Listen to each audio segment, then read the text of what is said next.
So welcome back to your DST class once again. We were reading staffing. Day before yesterday we had completed recruitment, and afterwards we had completed selection yesterday. So for a recall I want to just tell you कि sources of application जो है वो किस तरीके से होते हैं. जब हमने recruitment कर लिया और हमने selection का process जो है वो कंटिन्यू किया, तो सिलेक्शन का जो प्रोसेस था उसमें किस तरीके से आ रहा था. दैट सोर्सेज ऑफ एप्लीकेशन जो है वो आ रहे हैं इधर फ्रॉम द एक्सटर्नल सोर्सेज और इंटरनल सोर्सेज. उसके बाद में क्या हो रही है, आपकी प्रिलिमिनरी स्क्रीनिंग हो रही है. प्रायरली आपको देखा जा रहा है कि बंदे में कितनी नॉलेज है, कितना स्किल है उसका.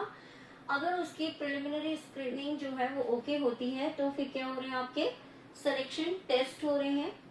अगर यहाँ पर नहीं होता है तो यहाँ पर क्या हो रहा है, स्क्रीनिंग के बाद में ही पर्सन जो है उसको रिजेक्ट कर दिया जाता है.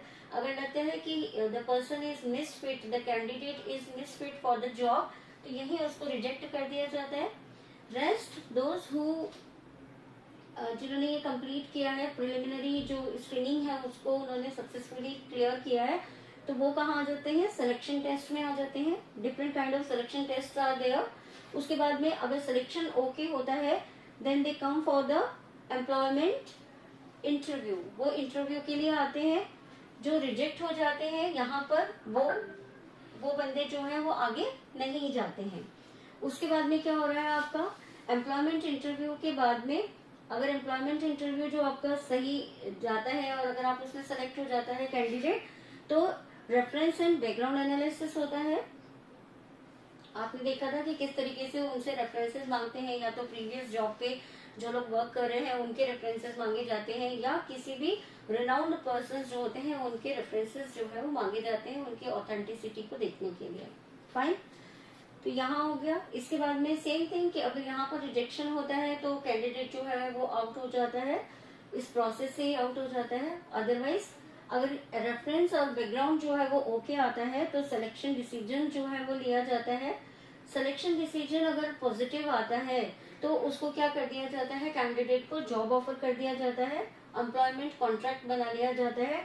एंड आफ्टरवर्ड्स जो एम्प्लॉय है जो जिसको कि आपने अपॉइंट कर लिया जाता है, अब उसके पास में आती है उसकी बारी आती है कि वो सारे सर्कमस्टेंसेस देख करके वो अपने आप को अगर सोचता है कि ये जॉब उसके लिए ठीक है और वो इसकी सारी टर्म्स और कंडीशन को ओके करता है, देन उसका जो ऑफर लेटर है वो उसको दे दिया जाता है और फिर वो प्रोसेसिंग में आ जाता है. सो इस तरीके से हमने क्या किया कि रिक्रूटमेंट किया. रिक्रूटमेंट के बाद में हमने सिलेक्शन किया. And the third step which we are going to take now is, can anyone से,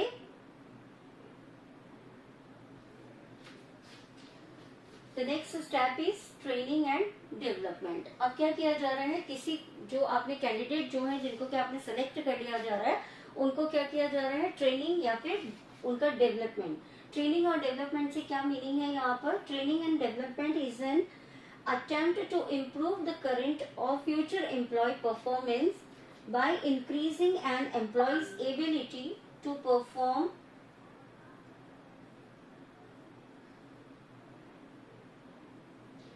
through learning, usually by changing the employee's attitude or increasing his or her skills and knowledge. अब क्या किया जा रहा है, जब कोई भी व्यक्ति को सेलेक्ट कर दिया जाता है उसके बाद में उसकी ट्रेनिंग और उसका डेवलपमेंट किया जाता है. तो ट्रेनिंग का मीनिंग क्या हो गया कि जिस तरीके का वर्क आपकी कंपनी में किया जा रहा है तो उस पर्टिकुलर कैंडिडेट को क्या की जाती है, उस काम को करने का तरीका बताया जाता है कि किस तरीके से कंपनी में काम किया जाता है. Then it is called training.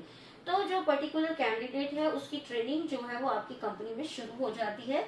इसके साथ साथ एक दूसरा वर्ड जो आपके पास में आ रहा है इज डेवलपमेंट. तो डेवलपमेंट जो है वो क्या करता है, ट्रेनिंग को भी अपने में इन्वॉल्व कर लेता है. अगर डेवलपमेंट ट्रेनिंग हम इंडिविजुअली देखते हैं तो जो वर्क आपकी कंपनी में हो रहा है उसको सिखाना, उसके बारे में बताना आपके नए कैंडिडेट को जो कि अब आपका एम्प्लॉय बन चुका है उसके बारे में उसको पूरी डिटेल्स देना. लेकिन जब हम डेवलपमेंट की बात करते हैं तो यहाँ पर उसका ओवरऑल डेवलपमेंट आ जाता है, यानी कि उसको ट्रेनिंग भी दी जाती है, इसके साथ साथ उसका ओरिएंटेशन भी कराया जाता है. कंपनी में जितने भी लोग काम कर रहे हैं उनके साथ में उनको मिलवाना, उनसे बातचीत करवाना, उसको हर जगह पे ग्रोथ देना, उसकी ओवरऑल जो पर्सनालिटी है उसको डेवलप करना इज कॉल्ड डेवलपमेंट। तो अब यहाँ पर जो नेक्स्ट स्टेप लिया जा रहा है रिक्रूटमेंट, देन सिलेक्शन, और सिलेक्शन के बाद में जो नेक्स्ट स्टेप लिया जा रहा है is training and development, right. अब क्या होता है कि अब किसी भी व्यक्ति को आप ट्रेनिंग या फिर उसके डेवलपमेंट की इम्पोर्टेंस क्या है, क्यों कोई भी व्यक्ति जब बाहर से आ रहा है, जब आपने उसका सिलेक्शन कर लिया है तो आप उसको ट्रेनिंग क्यों दे रहे हैं या फिर आप उसका डेवलपमेंट क्यों कर रहे हैं, उसकी इम्पोर्टेंस क्या है। So there are certain topics जिसको आप बोल सकते हो कि किसी भी व्यक्ति को जो ट्रेनिंग है या उसका जो डेवलपमेंट है वो क्यों किया जा रहा है। क्योंकि एक तो ये है कि आपने उसके जितने भी टेस्ट लिए तो आपने उसमें देख लिया कि जो उसकी जो स्किल है उनको, उसमें ऑलरेडी कुछ स्किल्स हैं जिसकी वजह से वो आपके पोजीशन को मतलब आपकी पोजीशन के लिए एक पर्टिकुलर बंदा वो बनता है। उसके साथ साथ क्या होता है उसमें बहुत सारा स्कोप होता है उन जो स्किल्स हैं उनको इन्हांस करने का। दैट्स वाई क्या किया जाता है, उसको ट्रेनिंग जो है वो दी जाती है, ठीक है। तो अब यहाँ पर जब किसी भी बंदे को ट्रेनिंग दी जाती है तो उसमें ये देखा जाता है कि उसमें ऑलरेडी कुछ स्किल्स हैं, तो किस तरीके का काम जो आपकी कंपनी में हो रहा है उस काम को पर्टिकुलर तरीके से सिखाने के लिए उसकी जो ट्रेनिंग है वो कर दी जाती है। जिससे क्या होता है कि वो स्पेसिफिकली क्या हो जाता है कि किस तरीके से अगर कंपनी में काम करना है, किस तरीके से जो पर्टिकुलर बंदा है वो कंपनी के वर्क प्रोसेस को समझ जाता है कि यहाँ पर किस तरीके का काम होता है और उसे किस तरीके से अपने स्किल्स जो है उनको वहां पर फिट करना है और उससे वर्क करना है। Now it comes to the benefit to the organisation. Training और डेवलपमेंट जो होता है इससे ऑर्गेनाइजेशन को भी फायदा होता है और जो इंडिविजुअल कैंडिडेट है उसको इंडिविजुअली भी क्या होता है, फायदा होता है, ठीक है। किस तरीके से हो रहा है कि जो कंपनी है वो अगर उसके स्किल्स को और इन्हांस कर देती है उसको ट्रेनिंग दे करके, तो वो पर्टिकुलरली जो कंपनी वर्क कर रही है उसमें अपनी एबिलिटी जो है वो शो कर सकता है। उसके साथ साथ अगर पर्सनली देखते हैं तो पर्सनल उसका डेवलपमेंट होता है। अब कंपनी जो है उसको ऑर्गेनाइजेशन को किस तरीके से फायदा हो रहा है, training is a systematic learning always better than hit and trial methods which lead to wastage of efforts and money.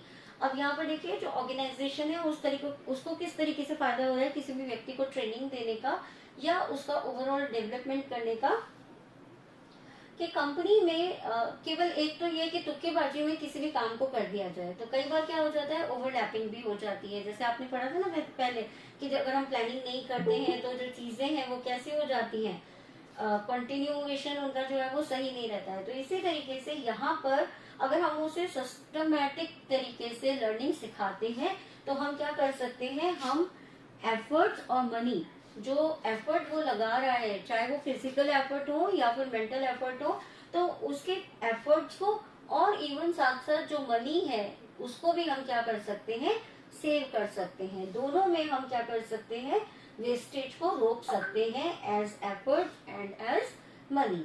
तो क्या होगा अगर हम मनी वेस्ट करेंगे, अगर ओवरलैपिंग होगी, बंदे को नहीं पता, आपके नए कैंडिडेट को नहीं पता कि इनको यहाँ पे वर्क किस तरीके से करना है, तो कई बार क्या हो जाता है, वेस्टेज हो जाती है, पैसे की भी वेस्टेज हो जाती है, या फिर रॉ मटेरियल है, या फिर अगर वो प्रोडक्शन में है तो रॉ मटेरियल है या दूसरी चीजें हैं। तो इस तरीके से हम क्या कर सकते हैं, उसके एफर्ट्स और मनी दोनों को हम सेव कर सकते हैं। Second thing is it enhances employees productivity both in terms of quantity and quality leading to higher profits। अब आपकी कंपनी में आपकी कंपनी का जो प्रोडक्ट जो है जो बाहर जा रहा है, या फिर अगर आपकी कोई सर्विस कंपनी है तो जो भी सर्विसेज आप बाहर दे रहे हो उनके लिए कौन काम कर रहा है, उन पर कौन वर्क कर रहा है, आपके जो कैंडिडेट्स हैं वो वर्क कर रहे हैं। तो अगर आपके जो कैंडिडेट्स हैं अगर उनकी क्वालिटी और उनकी क्वांटिटी अगर दोनों इंक्रीज हो जाती है तो वो भी ऐसी बात है कि आपकी कंपनी का प्रॉफिट जो है वो कैसा हो जाएगा, बढ़ जाएगा, हाई हो जाएगा, सरप्लस में जाने लगेगा। लेकिन वही बंदे अगर कोई प्रोडक्शन है अगर उसमें कहीं कमी आती है तो आपका माल जो है वो रिजेक्ट हो जाएगा, आपके यहाँ पर क्या हो जाएगा, लॉस हो जाएगा। तो इस तरीके से अगर आप ट्रेनिंग देते हैं या किसी भी तरीके का डेवलपमेंट अगर करते हैं तो वो क्या कर रहा है, उसकी क्वांटिटी और उसकी क्वालिटी दोनों को ही हायर प्रॉफिट के लिए क्या कर रहा है, इंक्रीज कर रहा है। इसी तरीके से अगर उसका डेवलपमेंट होता है तो वो हायर पोस्ट के लिए भी एलिजिबल हो जाता है, right. The next thing is training equips the future manager who can take over in case of emergency. अगर आप किसी भी बंदे को ट्रेन करते हैं तो अगर कोई भी किसी भी तरीके की इमरजेंसी होती है तो वो पर्टिकुलर कैंडिडेट जो है वो आपके लिए उस समय पर काम कर सकता है। ठीक है, क्यों? क्योंकि आपने उसको ट्रेन किया है, उसका ओवरऑल डेवलपमेंट किया गया है, उसको इस लायक बनाया गया है कि अगर वो जो करंट वर्क कर रहा है उसके अलावा भी, आपने देखा ना कि इंटरनल आप क्या कर देते हो, रिक्रूटमेंट कर देते हो, तो इसी तरीके से यहाँ पर अगर आप उसको ट्रेनिंग देते हैं तो नियर फ्यूचर में वो आपके लिए बहुत बेनिफिशियल होता है किसी भी कंपनी के लिए in case of emergency. Training increases employees moral and reduces absenteeism and employees turnover. ठीक है, अब यहाँ पर देखिए जो ट्रेनिंग है वो क्या कर देती है, उसका जो मोराल होता है उसको बढ़ा देती है, और किसी भी तरीके का जो हेजिटेशन होता है या उसमें जो इंफीरियरिटी होती है किसी पर्टिकुलर कैंडिडेट में, उससे भी उसका हेजिटेशन जो है वो खत्म हो जाता है। Suppose we had started our studios, हमने ऑनलाइन जो आपका ये शुरू किया है, तो हम ऑलरेडी हमने एक ट्रेनिंग करी है। ट्रेनिंग करने से क्या हो गया कि सारी चीजें जो है वो एकदम सिंक्रोनाइज हो गई, सारी चीजें जो है वो समझ में आने लगी कि किस चीज को किस तरीके से करना है। तो इस तरीके से जब कोई भी व्यक्ति इसको यूज करेगा तो वो वहां पर हेजिटेट नहीं होगा। We know each and everything कि कहाँ से किस चीज को हमें लेकर के आना है और किस तरीके से प्रेजेंट करना है। तो इसी तरीके से जब किसी कंपनी में आप पर्टिकुलर कैंडिडेट को उनके वर्क के बारे में पूरी अगर नॉलेज दे देते हो, उसको ट्रेनिंग दे देते हो उस चीज की, तो उसका बेनिफिट जो है वो ऑर्गेनाइजेशन को भी होता है कि कोई भी वर्क जो होता है वो कॉन्टिन्यूटी में चलता रहता है और स्टेप वाइज चलता है, कहीं भी किसी भी तरीके की वेस्टेज या फिर ओवरलैपिंग जो है वो नहीं होती है। It helps in obtaining effective response to fast changing environment, technological and economic. अगर आप किसी भी तरीके का जो चेंजेस आते हैं, टेक्नोलॉजिकल चेंजेस हैं या फिर एनवायरमेंटल चेंजेस हैं, ठीक है, एंड कोई भी इकोनॉमिक चेंजेस आता है, तो ये जो कोई भी व्यक्ति है उसको इफेक्टिवली क्या कर सकता है, बियर कर सकता है, उसके अकॉर्डिंग अपने आप को मोल्ड करके वो उसी के तरीके से वर्क को कर सकता है। क्यों? क्योंकि उसको ऑलरेडी उसके बारे में नॉलेज दी जा चुकी है, उसको ट्रेन किया जा चुका है। So these are the benefits for the organisation.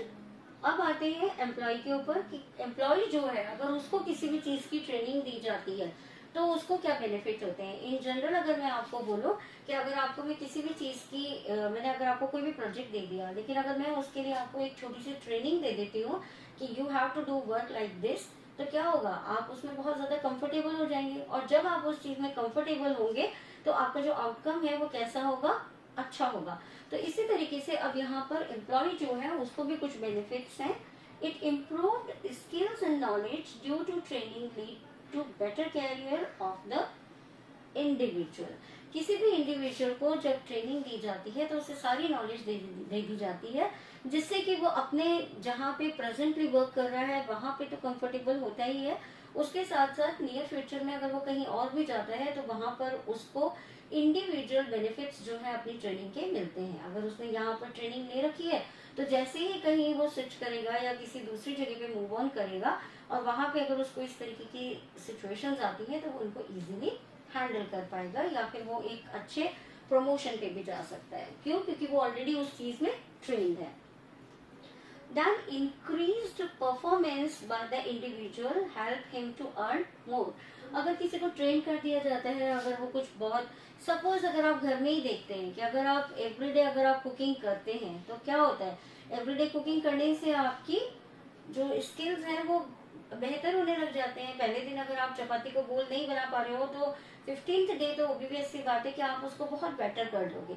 इसी तरीके से जब किसी ऑर्गेनाइजेशन में कोई बंदा किसी काम को कर रहा है और उसके लिए ट्रेनिंग ले रहा है, उसका डेवलपमेंट किया जा रहा है, तो वो किसके कैपेबल हो जाता है, ही और शी कैन अर्न मोर। वो अपना जो वर्क है उसको इतनी एफिशिएंसी से करेगा, उसको इतने इफेक्टिवली करेगा कि वो अपना जो मॉनेटरी स्केल है उसको भी क्या कर सकता है, इंक्रीज कर सकता है कि हाँ भाई ये व्यक्ति जो है ये बहुत अच्छा काम करता है, इसको ये ट्रेंड है किसी भी चीज में, जो वर्क है पर्टिकुलर उसमें ये ट्रेंड है, तो ऐसा करके वो अपना जो अर्निंग है उसको भी क्या कर सकता है, इंक्रीज कर सकता है। The third thing is Training makes the employee more efficient to handle machines, thus less prone to accidents. अब sometimes क्या होता है कि अगर कोई कंपनी है, सपोज कोई इंडस्ट्री है जहां पर की लेटेस्ट मशीनरीज जो है या फिर कोई भी मशीनरी जो है उसके ऊपर वर्क करना है, तो आपने देखा है कि अगर हमें किसी भी मशीनरी का, even when you started learning computers, जब आप कंप्यूटर सीखते हैं तो भी आपको पता होना चाहिए कि what is the process to work on a computer, किस तरीके से आप कंप्यूटर पे वर्क करेंगे। इसी तरीके से जब कोई भी व्यक्ति जब किसी ऐसी कंपनी में काम कर रहा है जहाँ पे उसको मशीन्स जो है वो हैंडल करनी है, तो वहाँ अगर उसकी प्रॉपर ट्रेनिंग कर दी जाती है, अगर उसको पूरी नॉलेज दी जाती है, तो ही और she can handle the machines properly, और एक्सीडेंट्स जो होते हैं उनके खतरे जो है वो कम हो जाते हैं। तो इस तरीके से एक इंडिविजुअल जो है वो अपने आप को क्या कर सकता है, सेफ भी कर सकता है। Fine. Then training increases the satisfaction and morale of employees. Training जो है वो किसी भी एम्प्लॉय का सेटिस्फेक्शन और उसके मोरल को, जो मैंने आपको पहले भी बताया था कि अगर कंपनी में काम करने वाला व्यक्ति जो है अगर वो मॉरली बूस्ट होगा, अगर उसको मोटिवेट किया जाएगा, या फिर अगर वो किसी चीज में ट्रेन होगा। Suppose I am the person और मुझे उठा करके कहीं भी खड़ा कर दिया जाए कि ठीक है आपको माइक पर इसके बारे में 4 चीजें बोलनी है, so if I am not aware of it, तो मुझे कहीं ना कहीं हेजिटेशन होगा या मेरा आउटकम जो है वो बहुत बेहतर नहीं होगा। तो जब ट्रेनिंग कर दी जाती है तो कोई भी जो पर्टिकुलर बंदा होता है, इंडिविजुअल जो है, उसका जो सेटिस्फेक्शन लेवल है या उसका जो मोरल है, वो एम्प्लॉय का मोरल जो है वो बूस्ट हो जाता है। और जब बूस्ट होता है तो भी ऐसी बात है, जो भी वर्क वो कर रहा है उसका आउटकम जो है वो कैसा आता है, 100% आता है। राइट। देन इट कम्स के training, development and education.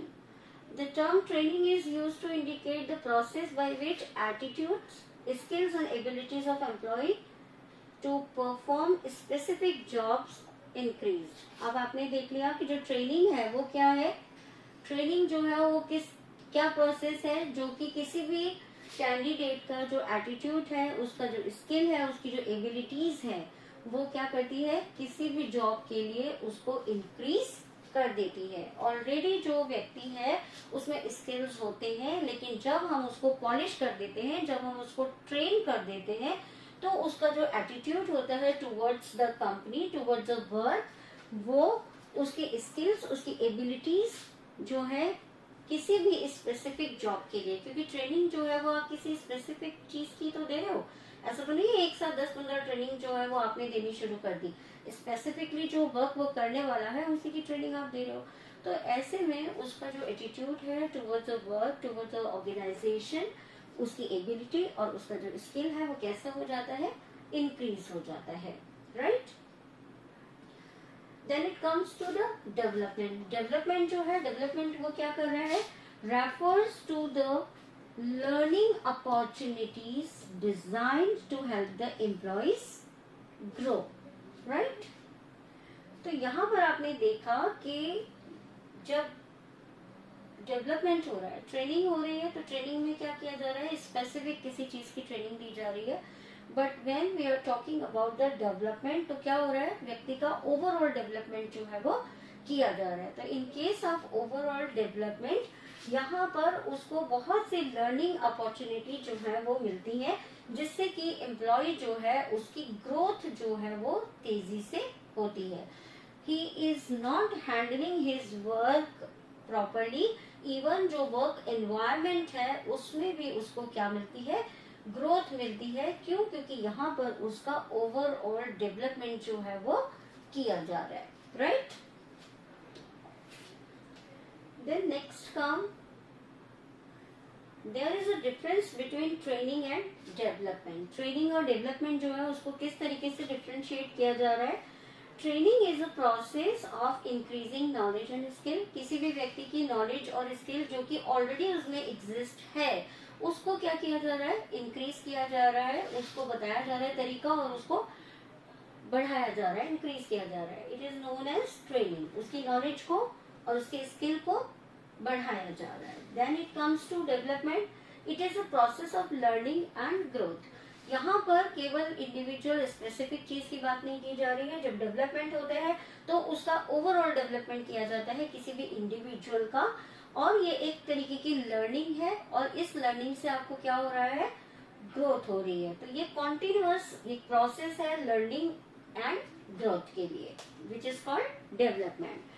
It is to be enable to employ to do the job better. जब आप कोई ट्रेनिंग दे रहे हैं किसी भी एम्प्लॉय को, तो आप ये सर्टेन कर रहे हैं कि वो व्यक्ति उस पर्टिकुलर काम को कैसे करेगा, अपनी पूरी एफिशिएंसी के साथ में करेगा. क्यों? क्योंकि आपने उसको उस जॉब के लिए क्या कर दिया है, ट्रेन कर दिया है, बिल्कुल तैयार कर दिया है. Then development. It is to enable the overall growth of the employ. अब आपका जो एम्प्लॉय है वो केवल आपके सिर्फ काम के लिए नहीं, बल्कि अगर वो किसी भी तरीके के, अगर कंपनी में किसी और जगह भी उसको लेकर के जाया जाता है, तो वहां पर भी वो क्या करता है, अपनी ओवरऑल ग्रोथ जो है वो देखता है, वो उसका ओवरऑल डेवलपमेंट किया जा रहा है. सपोज उसकी मीटिंग जो है वो दूसरे लोगों से कराई जा रही है, तो वहां पे उसकी जो कॉन्वर्सेशन स्किल है वो भी डेवलप हो जाएंगे, उसकी थिंकिंग स्किल जो है वो भी डेवलप हो जाएंगे, राइट. तो ओवरऑल डेवलपमेंट में ये सारी चीजें आती हैं कि ओवरऑल ग्रोथ होती है. Then it is a job oriented process and it is a career oriented process. यहाँ पर जब आप ट्रेनिंग देखते हो तो ट्रेनिंग जो है वो किसी भी एक स्पेसिफिक जॉब की दी जाती है, जिसमें कि आपको उस पर्टिकुलर जॉब पे ओरिएंटेड होता है, यानी कि सारा ध्यान जो है वो उस जॉब प्रोसेस पर ही होता है कि ये काम जो है वो किस तरीके से किया जाना चाहिए. But on the other hand when we talk about the development, तो डेवलपमेंट जो होता है वो आपके पूरे करियर ओरिएंटेड होता है, यानी कि आप अपना करियर जो है वो भी उसमें भी ग्रोथ पा सकते हो. क्यों? क्योंकि आपकी पूरी पर्सनालिटी जो है उसको ग्रोथ दी जाती है. तो आप क्या कर सकते हो, एक अच्छे तरीके से इंटरव्यू भी फेस कर सकते हो, आप अपने जो राइटिंग स्किल्स हैं उनको भी इनहांस कर सकते हो, ठीक है. आपकी जो वोकल स्किल्स हैं आपके वो भी पॉलिश किए जाते हैं. तो आपका पूरा ओवरऑल डेवलपमेंट किया जाता है, जिससे कि आप अपने करियर में ग्रोथ लेते हो. अगर मुझे किसी एक इंडिविजुअल वर्क की ट्रेनिंग दे दी जाएगी तो मैं उस इंडिविजुअल वर्क को अपना 100% दे करके पूरा कर दूंगी. लेकिन अगर मेरे ऊपर वर्क किया जा रहा है, मेरा ओवरऑल डेवलपमेंट किया जा रहा है, तो इन एनी प्लेस जो भी करियर में मैं अपना अडॉप्ट, मतलब करियर के लिए जो भी चीजें रिक्वायर्ड होती हैं, उन सारी चीजों का यहाँ पर डेवलपमेंट जो है वो किया जाता है. तो ये करियर ओरिएंटेड हो गया, और ये जो है ये आपका जॉब ओरिएंटेड हो गया. Hope everybody understand this much. If any difficulty you can ask me.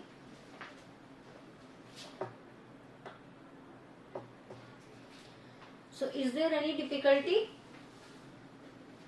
Fine. So we will continue the chapter tomorrow. Till then you have to read your NCERT book. It will help you to understand much nicely, right?